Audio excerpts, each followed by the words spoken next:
3, 2, 1, go, me voilà.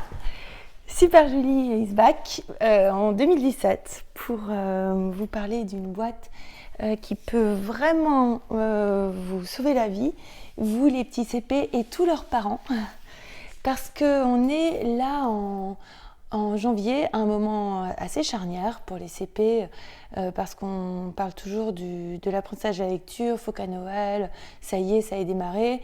Il y a pas mal de pression sur ces pauvres petits bambins, alors que en fait c'est assez compliqué. Enfin, c'est même pas prévu par le cerveau pour être utilisé. La lecture, l'écriture, ça a été inventé. Ils ne sont pas tout à fait d'accord sur les dates, mais il y a 7000 à 8000 ans. Donc on n'a pas énormément de recul, tout est relatif, mais disons que l'apprentissage massif de la lecture et de l'écriture est très récent. Avant, c'était réservé à une portion congrue de la population. Maintenant, tout le monde, en tout cas dans nos pays, y a accès. Et c'est un gros passage. Ce qu'il faut savoir, c'est que au moment de l'invention de ce moyen de communication, c'était en gros, l'écriture, c'est la première communication virtuelle de l'humain. Avant, tout se faisait en présentiel. Et l'écriture, c'était du virtuel. On pouvait dire quelque chose à quelqu'un qui n'était pas là et le transmettre aux générations suivantes, et ainsi de suite, qui n'existait pas avant, ce n'était pas concevable.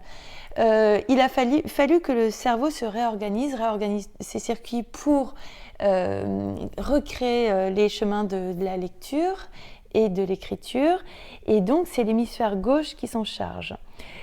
Pourquoi je vous parle de tout ça ? Parce que j'ai, comme vous le savez, conçu une box qui va aider l'enfant dans cet apprentissage-là. L'enfant qui peut avoir des soucis, qui peut un petit peu peiner et ne pas tout à fait comprendre le lien son-lettre. Surtout qu'en français, on a plusieurs graphies pour le même son. Donc ce n'est pas forcément évident. Et donc j'ai mis dans cette boîte l'appli Le son des lettres, de chez Edoki. Il y a un livre d'Actes Sud qui s'appelle Mots, polissons pour attraper les sons, qui est vraiment extra aussi. De toute façon, je mets que des choses extra dans les boîtes, sinon je ne les ferai pas. Il y a Sonodingo, qui est un petit jeu très sympa aussi. Je vais vous montrer un petit peu plus avant comment il fonctionne. Et surtout, il y a le livret guide qui va vous faire progresser pas à pas, enfin vous guider entre tous ces éléments, tous ces outils pour faire progresser les enfants, pour leur permettre de comprendre toutes ces notions. Comment ça fonctionne ? Je commence toujours par une petite anecdote que l'on peut partager avec l'enfant, une anecdote frimée dans la cour de récré. Par exemple, ici pour le son, il s'agit de parler de l'étymon du mot. L'étymon du mot, d'après un spécialiste des langues celtiques qui s'appelle Monsieur Pokorny, se rapproche du mot swan en anglais et schwan en allemand, qui veut dire cygne. Et pourquoi le cygne ? Parce que c'est un oiseau sonore. Donc, l'étymon dans ces trois langues est à mettre en corrélation. Donc le son, parce que ça s'entend. Les enfants en général retiennent bien ce genre d'anecdote. Ensuite, je vais vous parler aussi donc outre tout ce qui est neurosciences, j'en parle abondamment parce que je trouve ça important de savoir comment fonctionne le cerveau et comment il retient les choses. Ça permet d'aider l'enfant dans l'accession à ces notions un petit peu compliquées.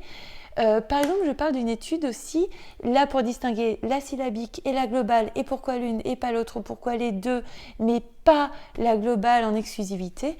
Je parle d'une étude qu'a menée Bruce McCandless sur 2 groupes de personnes. Il les a soumises à des dessins que vous pouvez voir là, en ne leur donnant aucune information, en leur demandant de retenir que tel dessin correspondait à 10, à un autre à noix, et ainsi de suite. Les 2 groupes, au bout d'une vingtaine de dessins, commençaient à peiner pour retenir ce qui venait après. Il a donné le code à l'un des groupes. Il leur a dit, telle courbe correspond au T, telle autre courbe correspond à telle autre lettre. Évidemment, le groupe qui avait le code, qui avait les clés du code, qui pouvait le décoder justement, a progressé beaucoup plus et a pu apprendre beaucoup plus de mots. Elle est beaucoup plus loin dans tout ce qui, dans le fait de pouvoir lire d'autres signes et de photographier d'autres mots. C'est exactement ce qui se passe quand un enfant va être confronté à la méthode globale, puis syllabique. Donc de toute façon, au début, c'est global. L'enfant a l'habitude de regarder des imagiers, il photographie le mot. Mais il n'a pas encore les moyens de décortiquer de manière fine les syllabes, puis les sons et la manière dont ils sont retranscrits. Le fait de photographier au début, c'est bien, mais ça ne permet pas d'aller loin et de retenir beaucoup de mots et surtout de déchiffrer des mots nouveaux. Le fait de rester en méthode globale, on est limité à ce qu'on connaît, à ce qu'on a photographié. C'est l'hémisphère droit du cerveau qui fonctionne. Et une fois qu'on a les clés du code et qu'on sait comment le déchiffrer, c'est l'hémisphère gauche qui s'en charge et qui, là, contient les circuits de la lecture et de l'écriture. Et tout ce qui est manière de décoder, tout ce qui est analytique se situe du côté gauche, d'après ce que j'ai lu, hein, et d'après les différentes conférences de Stanislas Dehaene, qui est un spécialiste en neurosciences. Ensuite, une fois que je vous ai parlé de tout ça, je passe aux activités et là, on va avoir un aller-retour sans arrêt entre tous les outils que l'on a à disposition.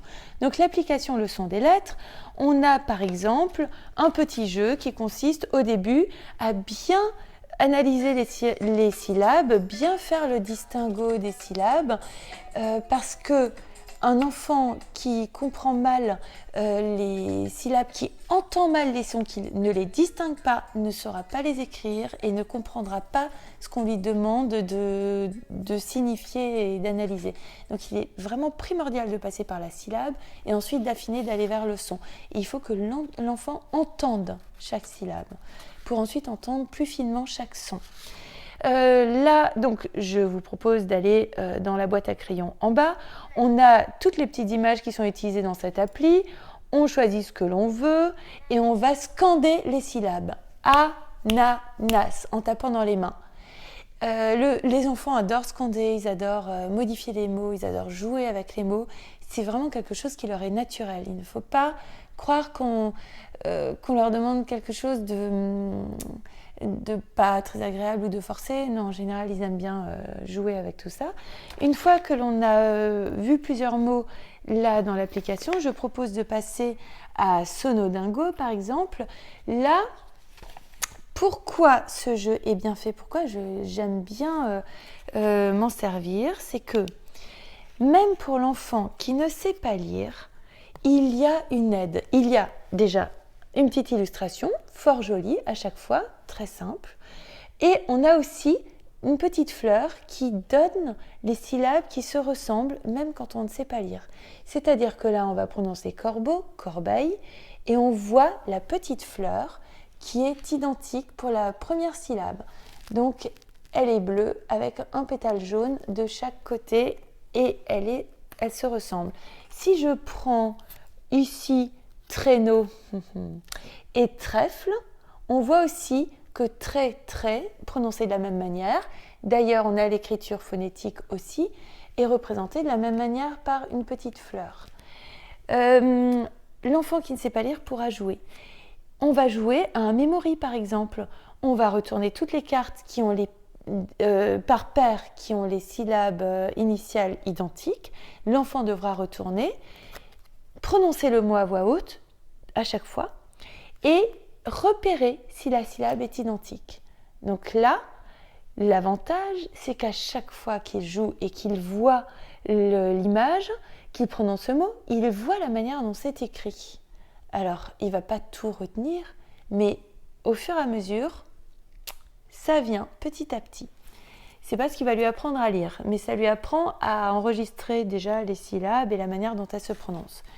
Suite à ça, là, il y a différents petits jeux à faire avec Sonodingo. J'ai mis je nomme les cartes, jeu mémoire des syllabes, autre jeu rime rapide.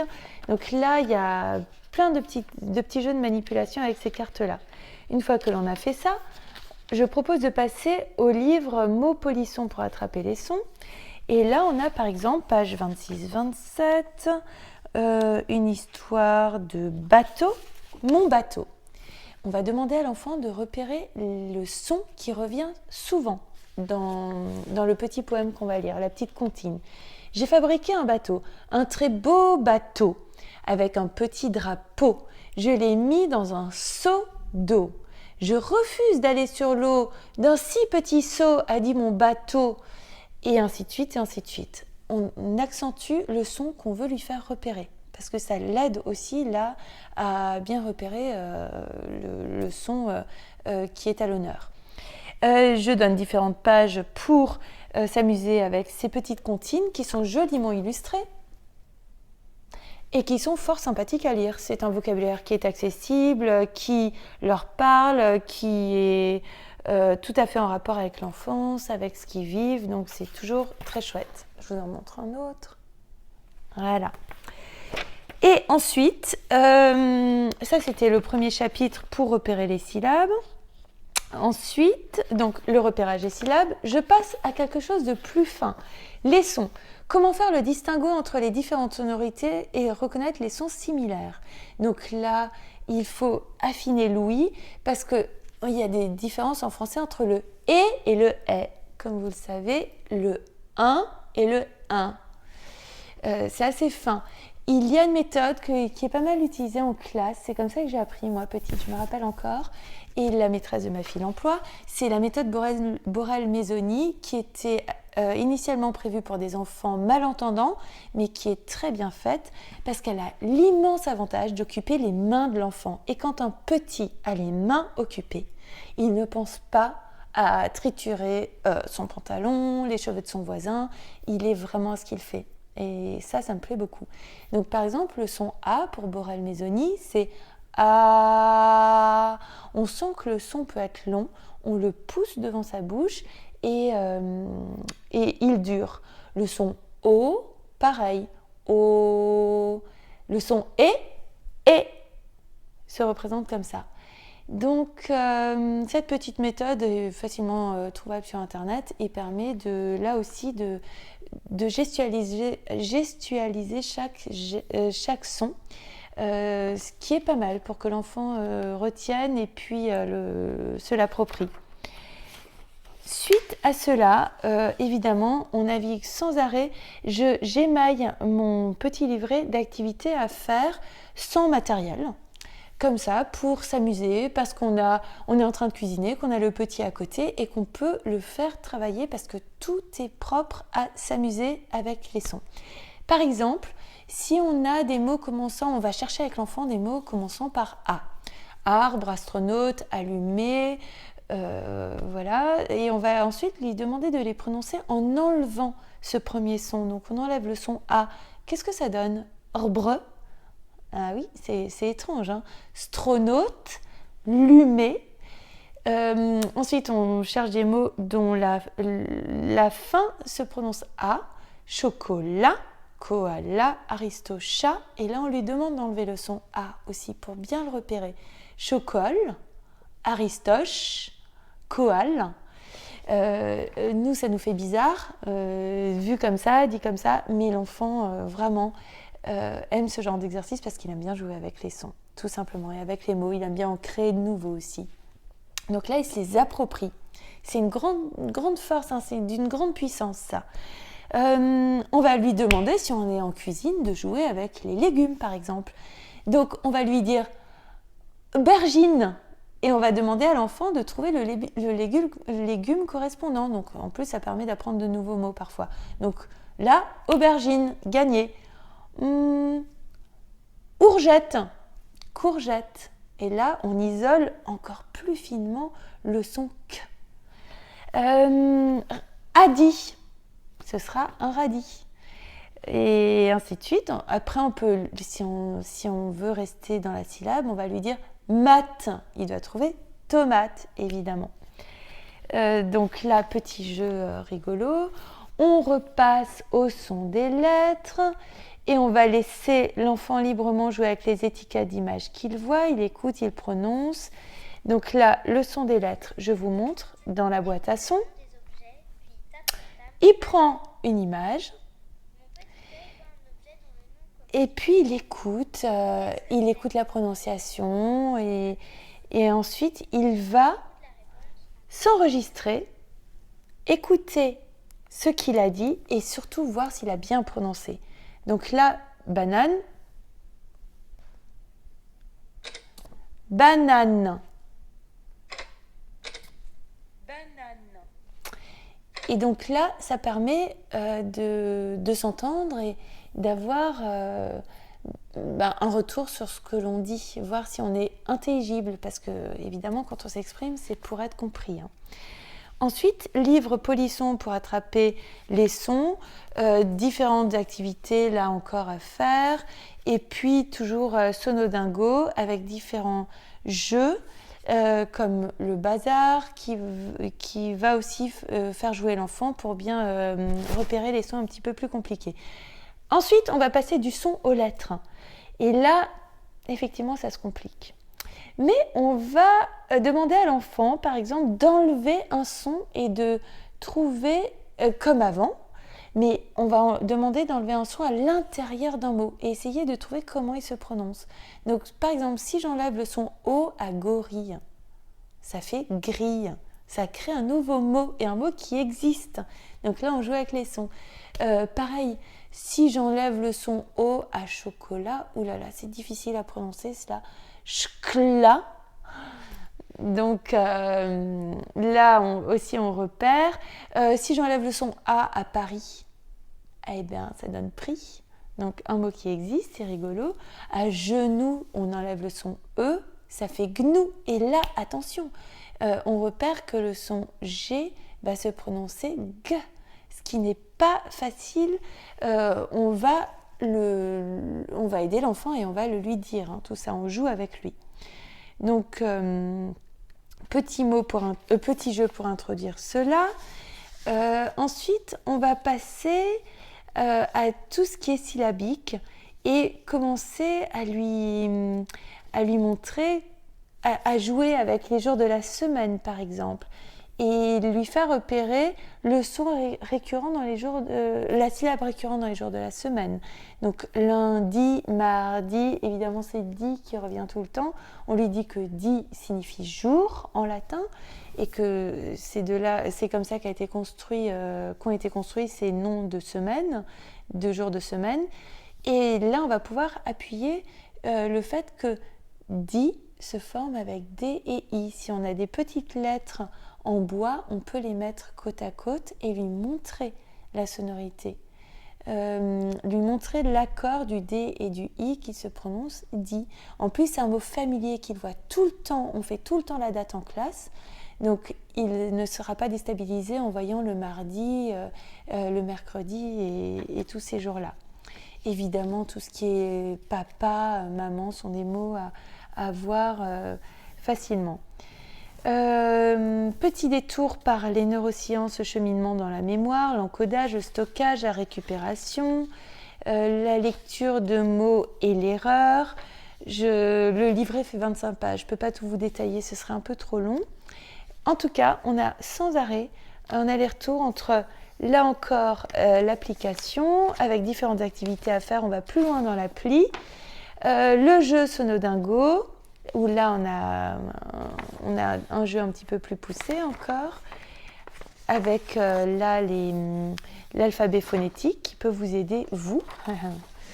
Et ensuite, le retour au livre, le son des lettres encore, l'appli, le jeu Sonodingo. On a une myriade d'activités à effectuer pour pouvoir jouer avec les sons et les lettres. Peut-être que ça soulagera votre enfant, peut-être qu'il s'amusera, peut-être qu'il prendra goût, parce que l'essentiel est bien que l'enfant s'approprie